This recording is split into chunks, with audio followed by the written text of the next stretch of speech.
રાજકોટના ભક્તિનગર પ્લોટ વિસ્તારમાં રવિવાર સાંજે અર્જુન લાવડિયા આણે ટોળકી દ્વારા ટ્રાન્સપોર્ટના ધંધાથી માર મારીને ઓફિસમાં તોડફોડ કરીને ખંડણી માંગી હતી અને ખંડણી નહીં આપતા રોકડ તેમજ મોબાઈલની લૂંટ ચલાવી અને બેફામ માર મારી હુમલાખોરો ફરાર થઈ ગયા હતા।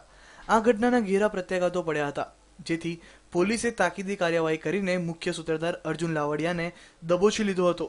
વેપારીઓ દ્વારા બંધ પાડી પોલીસ કમિશનરને રજૂઆત કરવામાં આવતા પોલીસ કમિશનર કચેરી ખાતે જ પકડાયેલા મુખ્ય સૂત્રધાર અર્જુન લાવડિયાની આગવી ઢબે સરભરા કરવામાં આવી હતી।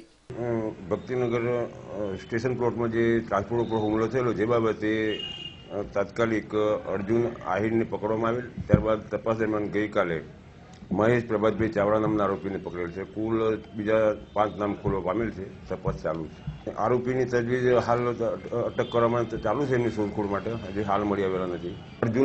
અર્જુન લાવડિયા છે જે ભરત કુંગસિયાનો સાગરી છે, અગાઉ પણ જેલ અધિક્ષક શ્રી વ્યાસ સાહેબને ધમકી આપવાના ગુનામાં પણ પકડી ચૂકેલ છે।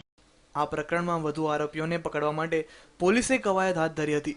દરમિયાન આ પ્રકરણમાં સંડોવાયેલા મહેશ મકવાણા નામના આરોપીને ગત રાત્રે દબોચી લેવામાં આવ્યો હતો। આ ગુનામાં હજુ 5 જેટલા આરોપીઓ ભૂગર્ભમાં ઉતરી ગયા હોય પોલીસ આરોપીઓને પકડવા માટે કાર્યવાહી હાથ ધરી રહી છે।